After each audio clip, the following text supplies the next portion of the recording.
আমার এক সাংবাদিক ফোন দিয়েছিলাম, তাদের বলেছি যে আপনারা যদি শেখ হাসিনার জন্য যদি এত কান্না আপনাদের মধ্যে আসে, তো শেখ হাসিনা ভারতে গিয়েছে, আপনারা ভারতের প্রধানমন্ত্রী নরেন্দ্র মোদীকে সরিয়ে শেখ হাসিনাকে আপনারা প্রধানমন্ত্রী হিসেবে ঘোষণা করেন, সে ভারতও রক্ষা করতে পারবে, আপনার সেভেন সিস্টারও রক্ষা করতে পারবে। আপনারা তো প্রতিদিন বলতেছেন যে শেখ হাসিনা না থাকলে ভারতে সেভেন সিস্টার থাকবে না।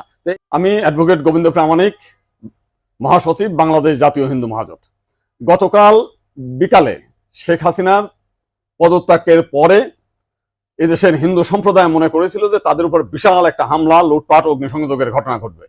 কিন্তু গতকাল বিকালেই বিএনপি এবং জামাতের নেতারা তাদের নেতৃবৃন্দকে হিন্দুদের বাড়িতে হামলা, লুটপাট, অগ্নিসংযোগ যাতে না হয় এবং প্রত্যেক মন্দিরে যাতে পাহারা দেয় সেই ব্যবস্থা করার নির্দেশ দেয়। এবং গতকাল থেকে আমরা দেখেছি সেই পাহারা দিয়েছে।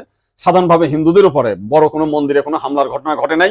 কিছু আওয়ামী লীগের হিন্দু নেতা আছে যারা বিভিন্ন সময় লম্পঝম্প করেছিল, তাদের বাড়িতে, শুধু হিন্দু বাড়ি না, মুসলিম আওয়ামী লীগ নেতাদের বাড়িতেও হামলা হয়েছে, লুটপাট হয়েছে এবং সামান্য কিছু সুযোগ সন্ধানী এলাকা ভিত্তিক তারা কিছু সামান্য মন্দিরে হামলা করেছে, সেটা ব্যাপক বিষয় না।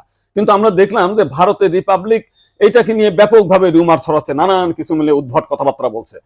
এবং আজকে দেখলাম শেখ হাসিনার নিয়ে তারা কাহিনী তৈরি করছে, বঙ্গবন্ধুর স্ট্যাচু মানে ভাঙছে, সেটা নিয়ে তারা খুব দুঃখে সাগরে ভাসছে।